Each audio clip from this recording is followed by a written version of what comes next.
The distance between the Jardin du Luxembourg in Paris and Dawsonville, Georgia, is around 4,400 miles. It marks a path of faith, hopes, and dreams, and a story of selfless giving. We've used the name Upcountry since the 90s, and it was the name of an antique shop that I loved in England. And so when we started selling furniture, it was not fancy furniture, not highbrow furniture, but it was sophisticated country furniture. I was definitely influenced by European design. And you know, when I think about European design, I think about those big farm tables out in the middle of a field or a meadow, and it has all those little classic folding bistro chairs around them. Very simple, bucolic life. So Jim and I went to Europe in 1998 looking for those chairs.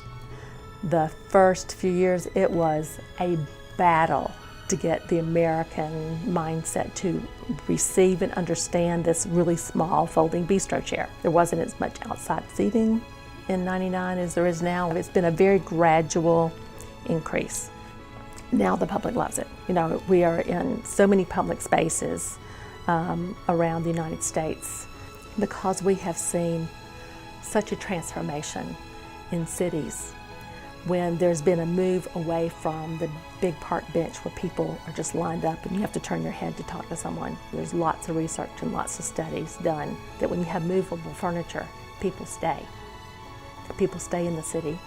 People stay in the city and they buy food, and they stay in the city and they buy goods. And it's really been part of a city transformation, and we're blessed to be a part of it.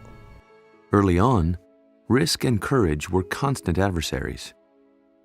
Courage won. From the beginning, my husband and I, because we had a heart for missions, about 10 years ago, 12 years ago now, we bought land and we built the first floor of an orphanage. And we now have a second floor and a third floor in an orphanage, and so we support that. We have taken that on, felt like that was the Lord's leading for us. So we have 40 children in the orphanage, and we have a school there and teachers and house parents, and so we have 40 kids in our orphanage in India.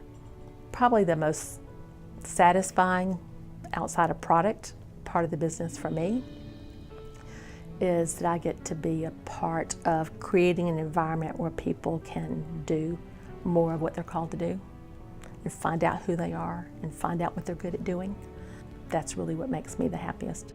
Called to give. That's the mission here, and the ultimate measure of success.